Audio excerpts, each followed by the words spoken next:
I never thought I'd declare war over rusted car parts and chicken wire, but when someone casually plants a junkyard in the middle of your peaceful farmland like it's a picnic blanket, well, your hand gets forced. Let me rewind. I'd inherited the land from my grandfather. 12 acres of rolling greenery just outside town. Nothing flashy, just quiet, fertile, and mine. I didn't live on the property full-time. I leased parts of it to small farmers and had plans to turn the southern stretch into an orchard someday. That dream changed the day Karen showed up. Now, I know Karen gets thrown around a lot, but trust me, this woman earned the title like it was tattooed on her birth certificate.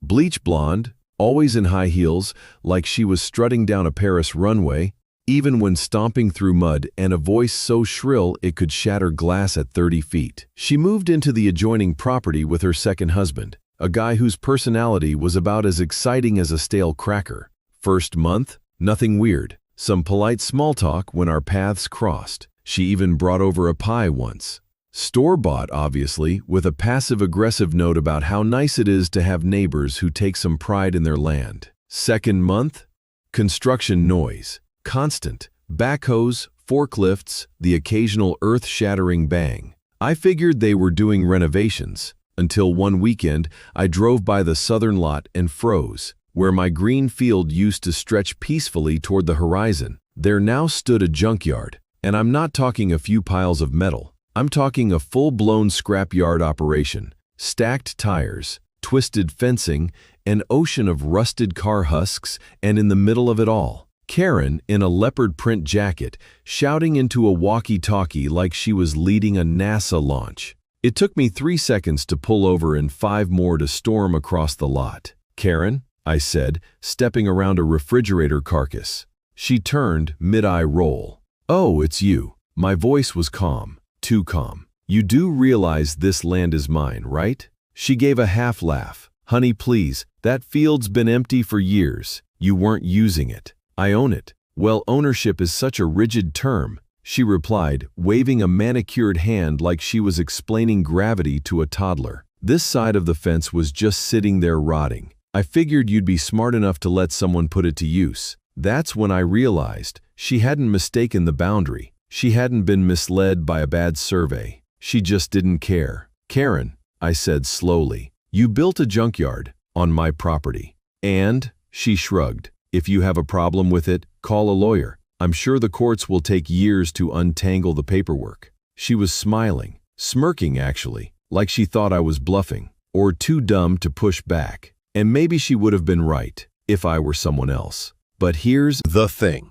I don't like being pushed. I don't like being smiled at like I'm helpless. And I really don't like people who build scrapyards on land that doesn't belong to them and act like they've just done me a favor. I didn't raise my voice, didn't threaten her, didn't even respond. I just turned, walked back to my truck, and started planning.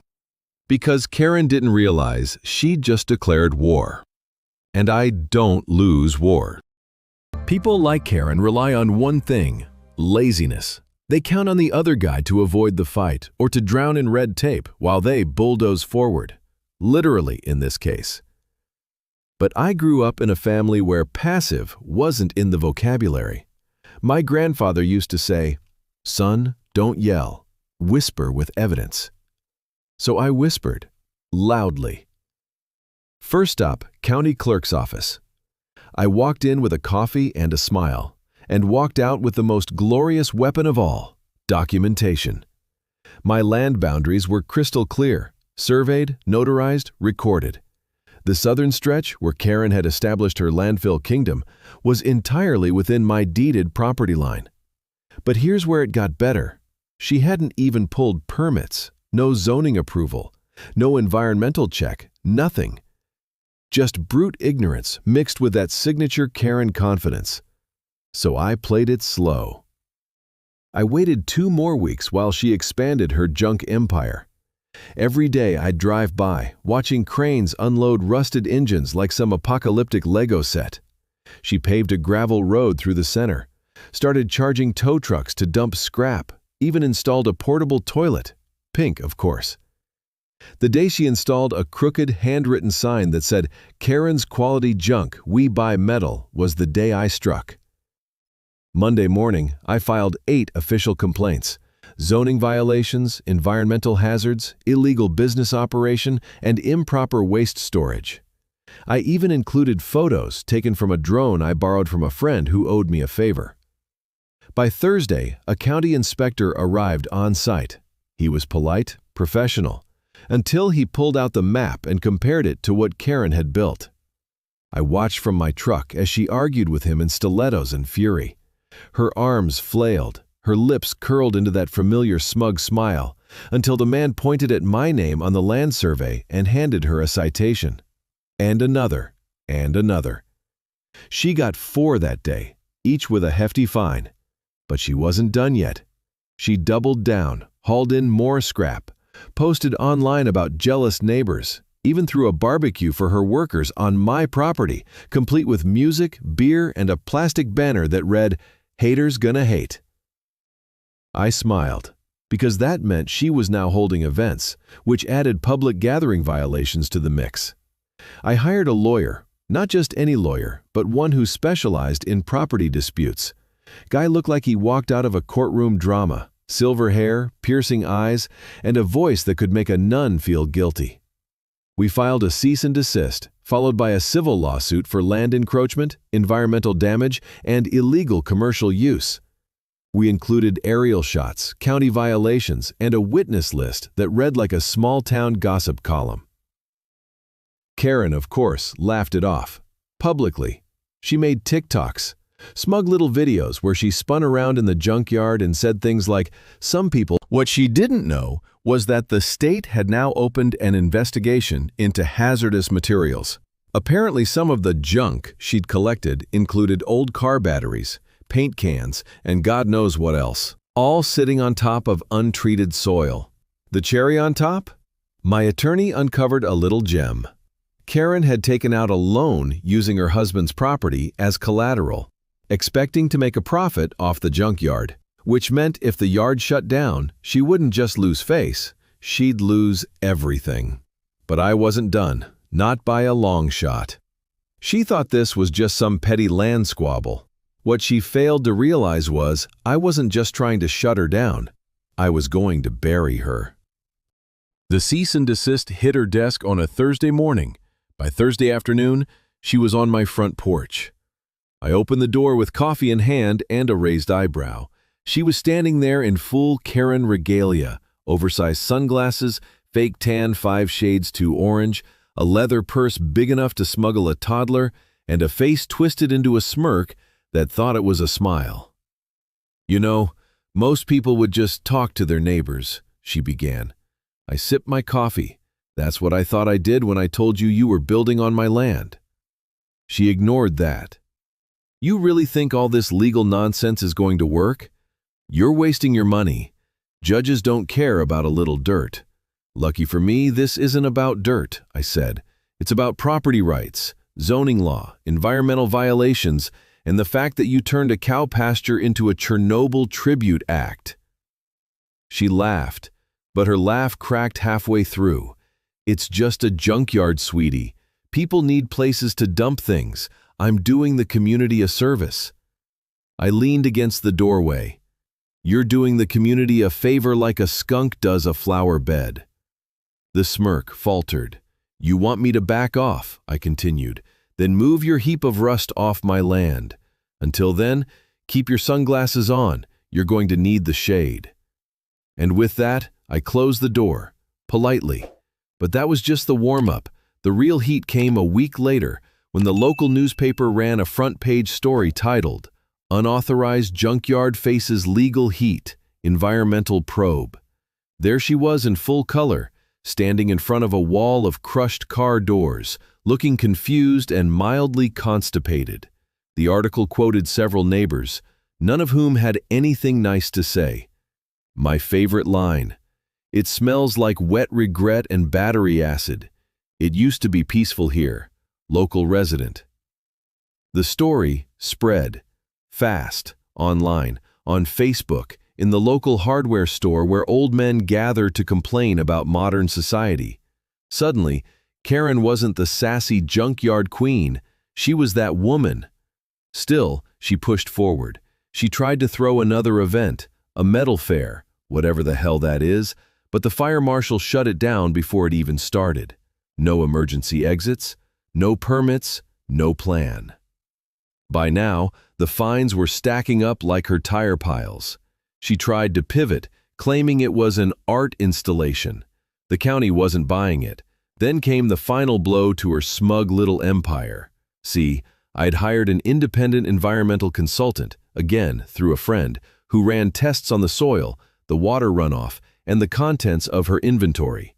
The results? Contaminated groundwater, likely from leaking fluids, unregistered hazardous materials, and worst of all, a pile of industrial waste that didn't just violate codes, it broke them into tiny flaming pieces. The report was submitted directly, received a state-mandated order to cease all operations. Not just a fine, a full shutdown, immediate. I was in the field that afternoon, watching from a distance, when the notice was delivered. She came storming out of her little office trailer like a tornado in designer boots, screaming into her phone and waving papers like a deranged paperboy. She looked up, saw me leaning on the fence, and yelled, "You think you've won?" I smiled. Karen, this isn't about winning. This is just called owning what you stole. Then I pointed behind her. A tow truck was already hauling out one of the junk piles, under state supervision. She turned, saw it, and lost it completely. Screaming, flailing, threatening lawsuits, blaming me, blaming the government. At one point, she actually screamed the words, "I am a businesswoman," like it was a magical spell that would make the bulldozers stop. They didn't. Because here's the thing about karma. It's slow, but when it shows up, it does so wearing steel-toe boots and carrying a clipboard. When the state shut her down, I figured that would be the end of it, but I underestimated Karen's stamina for denial.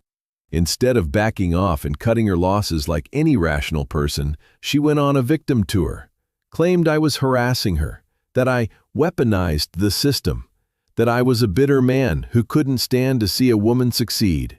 I swear, if there was a stage and spotlight, she'd have climbed up there and cried on cue.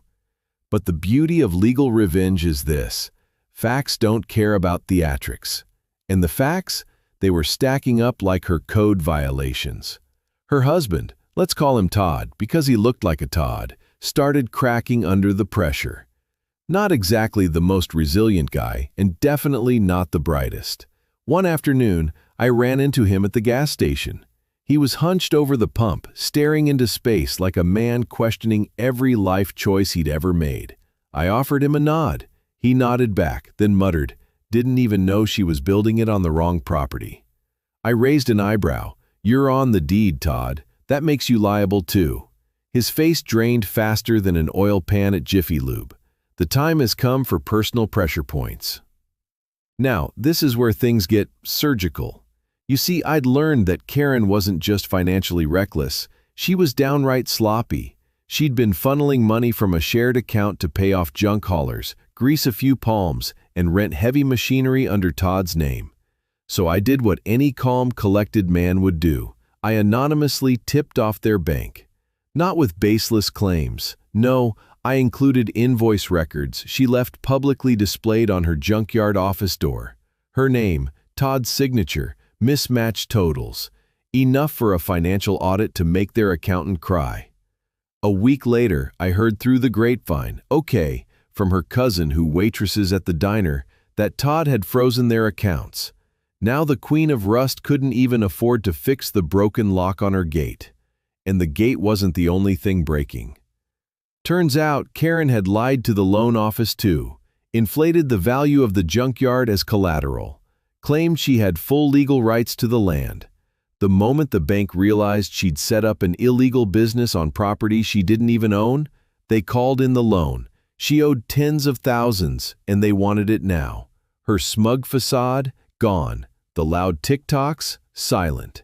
Even the sign that read Karen's Quality Junk was gone, snapped in half, probably by Todd during one of his fits of growing clarity. I'd walk by the site every now and then.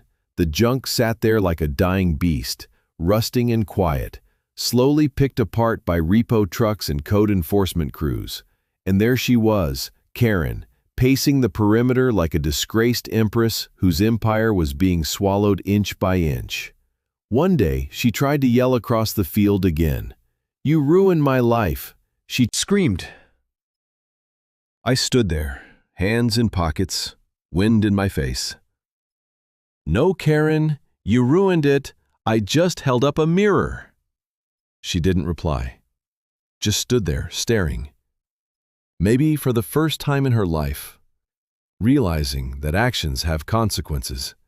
Real, financial, legal, public consequences. And yet, I still wasn't quite done. Because while she was dealing with court dates and loan collectors and a husband rapidly heading for divorce court, I had one last little plan. A touch of irony. Something poetic. I just had to make one phone call. There's something deeply satisfying about poetic justice.